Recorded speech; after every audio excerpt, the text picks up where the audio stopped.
It's a nightmare scenario for any fighter pilot, being shot down behind enemy lines, and that now appears to be exactly what's happened in Iran.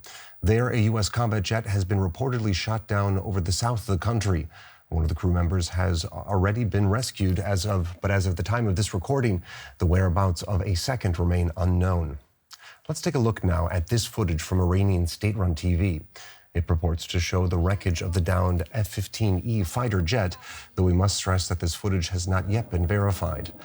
And we can also take a look at this video, which has also been circulating on social media throughout the day. It appears to show a U.S. search operation in southern Iran, and an aircraft and 2 helicopters are visible in the frame. Now let's bring in somebody who knows situations like these firsthand. Glenn Ignazio is a retired Air Force Special Operations Commander and an expert in combat rescue operations. He joins us now from San Diego. Glenn, thanks for making time to speak with us. Absolutely. It's good to be with you. Now, before we get into the details, what exactly was going through your mind when you heard the news today? Well, as soon as I heard about that, there was a shoot. Well, we don't know if it was a shoot down or not, or if there was another problem with the aircraft. But as soon as I heard that, the biggest thing that I thought of was, what is going on? Where's the combat rescue units? How they're going to respond accordingly? It's during the day, so usually our operations are better at night, but we will respond as quickly as possible to get in, and usually behind the lines. And we'll move mountains to get pilots or anybody else that's shot down. So that was the first thing that I was thinking of who and how they were carrying out this mission. Now, we'll talk about some of these search and rescue operations in just a second, but we do know that one of the crew members of the F-15 is still missing. Walk us through exactly what it's like for a pilot to eject from one of these military jets. Sure, it's very violent. Most of us that fly go through the fighter aircraft, and we're flying supersonic jets. It's a two-seater. The F-15 Strike Eagle is a two-seater. And so what happens is you have a pilot in the front and a WISO, or a weapons systems officer, in the back. What happens is when they eject, the back seater will eject first, and then the pilot up front will eject second, so one doesn't get burned by the rocket. Now, the hard part is they're moving about close to 500 knots. And so, like I said, it's violent. The air is solid, so they can be injured rather quickly just by escaping the aircraft. And that doesn't include that the aircraft could be tumbling out of control if it was hit by a missile, or if there was a catastrophic situation with, say, an engine or something. All right, so one of the crew members was rescued and another is still unaccounted for. If he survived, what is he likely trying to do right now? Well, as soon as the individual, hits the ground, again, sort of has to figure out what their medical condition is. I mean, the adrenaline's going, so you could be hurt and not even know it. So say that the person's injured, they're going to try to take care of themselves. And then, honestly, if they are not injured, the first thing is to try to get away from the adversary. If you just came down in a parachute, most likely somebody saw that parachute. So the first thing is to try to get distance between that, as almost like a signal, into some other area. In addition to that, we would want to hole up, if you're not able to move that quickly, is to be able to hide. They're sort of up in the Zagros Mountains, or depending on where the terrain is, they're going to look for ravines, they're going to look for rocks, trees, whatever they can to hide, as rescue forces are then trying to proceed in. They have a bunch of equipment on board in our survival vests and so forth. There's signaling devices, communication devices with radios and others. So that's really the biggest thing, is hide if the forces aren't right there on top of you. Now, combat pilots are trained for these kinds of situations, but how long can they actually survive on their own behind enemy lines? Well, most of us are actually taught SERE is one of the common terms people hear, and that means survival, evade, resist, escape. The back to resist and escape is if you're a POW, what to do and so forth. But survival and evade is really the case. And so when you go into a survival situation, you're taught both beforehand in many schools, and then when you're in a local environment like the desert, or if you're in the jungle or whatever, we have these series specialists that are teaching us, what do we do to live off the land? How do we survive? And you could go for a very long time, weeks, even months, which I hope it never gets to live off the land, if there is enough for you to provide and get shelter and not be hurt by exposure. All right, so we know that a search is currently ongoing. What are the considerations military commanders have to assess when it comes to staging operations like these? Sure. At this point, the biggest thing to sort of explain how we do this is it's a search and rescue task force.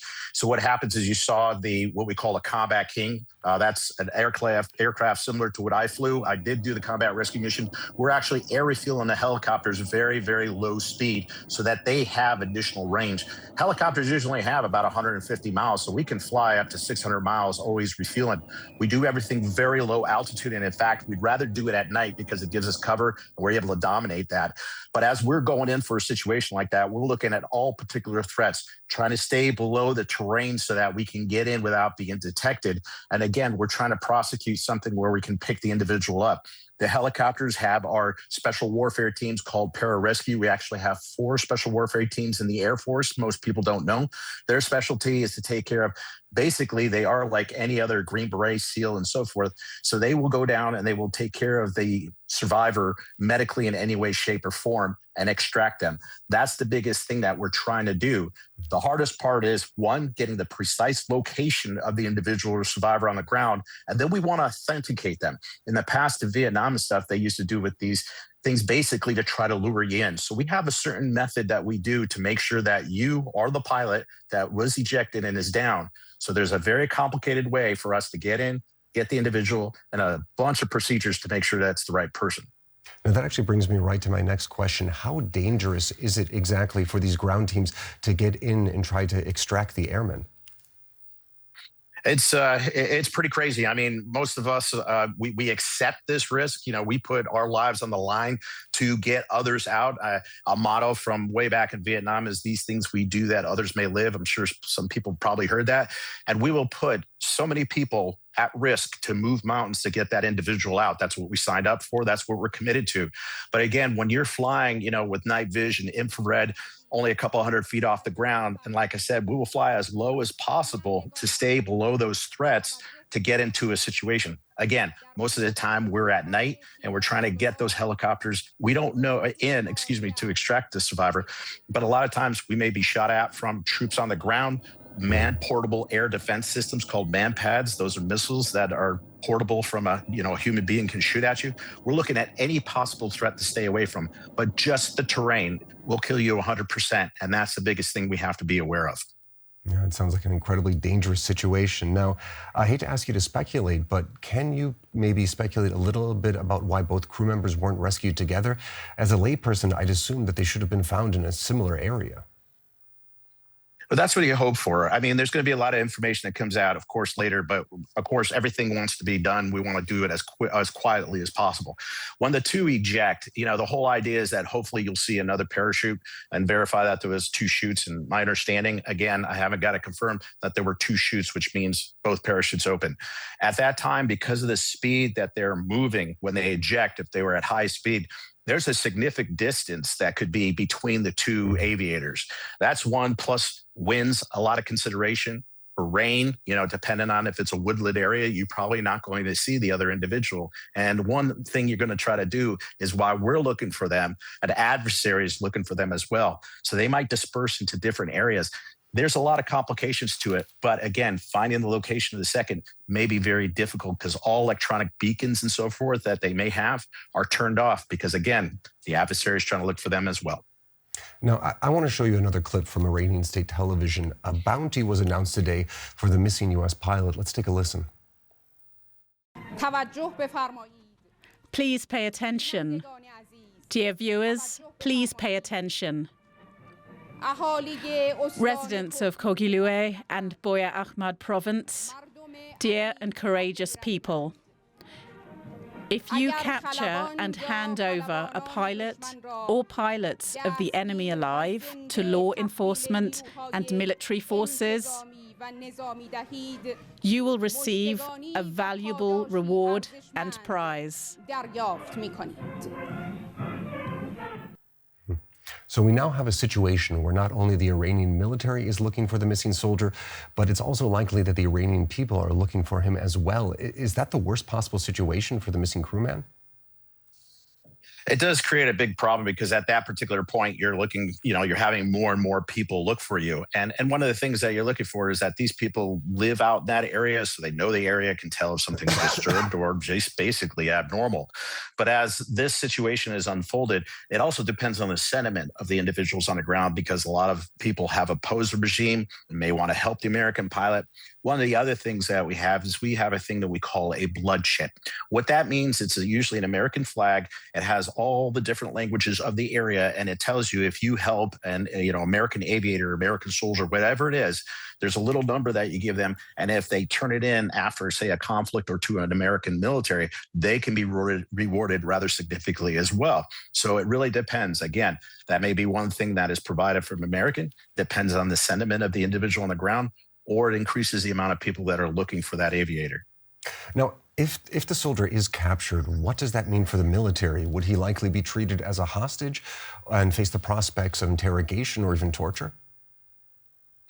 Well, that's interesting based on if they follow Geneva Conventions or follow the different rules of war, which probably would be a difficult thing right now, that we see them operate. So at this point, as we were talking about Syria, we get into that resistant scape. So the aviator is going to try to resist any kind of basically interrogation or other techniques to try to get information out of them so that they don't do anything or give any information that could harm somebody else.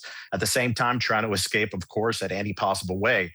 But again, it depends on what the Iranian government or military would want to do with this aviator. That's usually the part. I think with what is currently going on, they would probably use it for significant propaganda, saying, hey, look, we've got this American aviator. They would say probably they're not as good as they say. You could really spin this significantly from a propaganda standpoint. And I think that would probably be the most powerful and valuable thing for Iran to do. Yeah, and that's actually kind of also leads into the next question we want to ask. A second U.S. aircraft was also reportedly shot down, and I believe it was an A-10 ground attack fighter, and that was near the Strait of Hormuz. The pilot of that machine was also reportedly rescued, according to our information. Now, over the last several weeks, we haven't seen any American aircraft or Israeli aircraft taken out by Iran. Is it just a coincidence that two were lost today? Yeah, let me sort of explain too, when we were doing that combat mission, that package that we were talking about with the helicopters and, the large MC or HC-130, is we also have what's called a Sandy mission. So like the A-10 Warthog is one of the most perfect aircraft for this. They're usually sitting with us and they're proceeding with us to basically eliminate any threat. Like my aircraft, we have defensive nature, but we don't have anything offensive. So these A-10s would go in and we would say sanitize the area, protect the survivor on the ground, protect us. So that A-10 possibly, not confirmed yet, could have been taken down during this particular operation. Now, when we talk about the air defenses, which is a lot of questions today, is look at the major air defense systems for Iran have been taken out. We're talking about the big surface-to-air missiles. They have radar. Some of the missiles are the size of telephone poles, and they're very, very deadly and dangerous. Any of those have been taken out. However, again, flying that low, flying that slow, you have people shooting at you with automatic weapons. We call it the golden BB. It just takes one thing in the right spot to damage you. Or the MANPAD, the man portable air defense, which again, it looks like a tube. There's probably thousands of them through the country that an infantryman or anybody could have. And it has an infrared seeker that will fly into the heat of the engine. Those are things that I guarantee are all over the country and probably did one of the damaging things to an aircraft like this. If it was shot down, or like I said, if it was a catastrophic failure, we really can't speculate on that. It could factually be one or the other. We don't know. All right. So let's take a step back now and talk more about what this means for the U.S.'s war against Iran more broadly. Here's President Trump in his address to the nation 2 days ago. Let's have a listen. We are systematically dismantling the regime's ability to threaten America or project power outside of their borders. That means eliminating Iran's Navy, which is now absolutely destroyed, hurting their Air Force and their missile program at levels never seen before, and annihilating their defense industrial base. We've done all of it. Their Navy is gone. Their Air Force is gone. Their missiles are just about used up or beaten. So U.S. intelligence services are reporting that Iran is quickly moving to restore its missile bunkers, and CNN has also reported that Tehran still retains much of its missile launchers, drone stockpiles, and coastal cruise missiles. At the same time, we heard Trump saying that its air superiority has completely been decimated. So is it too early to count them out, given the shoot-downs or potential shoot-downs that we saw today? Yeah, I think it's two different ways. When we look at it from the drones or the ballistic missiles, which is one component, that is an offensive nature and offensive weapons that Iran can use. Those are the things that they're launching against UAE, Saudi, Kuwait, and others, which we unfortunately saw attacks today. As far as that dominance, the air dominance is more towards the missile systems, like the surface air missile systems, the command and control that I was referring before. Those are designed to take out any kind of bomber or strike aircraft and everything. That's the dominance that we have. Otherwise, you wouldn't see a lot of the aircraft flying rather, I hate to say it, calmly through the particular area. There's so many in the area that because there is no way to shoot them down from those large missile systems. But when you get lower and you get into these areas where people have guns or these man pads, they don't fly as high, so they're not much of a threat compared. Those are the things you have to get into. But when you're looking at the large infrastructure or what we call integrated air defense, which is a big network that they defend with, that has been destroyed. So again, I don't think that it really gets back to what President Trump was saying on the weapons with the drone and the missiles. But as far as what is shooting down or could potentially shoot down our aircraft, that one has been decimated. That is definitely guaranteed. All right. Now, we've heard time and time again from the Trump government that the conflict would be over rather quickly. But as the conflict continues to drag on, how likely do you think it is that we could see some type of boots on the ground? Yeah, that's the biggest concern I think that everybody's looking for, especially in the United States, because of course, what happened in Iraq, Afghanistan. And I have to say is those lessons are in our minds. And honestly, it's all the way up to say the president. So I know that he's in a tough spot because it's sort of what is the criteria that is going to be basically your exit strategy to get out of that area. That's the challenging thing because we know that the aircraft carrier Lincoln is there. The Ford was in Crete doing some repairs because of the fire that broke out, and they're heading back into the region. And there's talk about the third, the carrier Bush, moving into the region, which is a significant amount of firepower. In addition, we have the Marines, and as you heard, the airborne divisions that have gone in. Significant amount of troops and everything, including the Marines being amphibious. So there's a lot of power there, and that may be a deterrence or intimidation.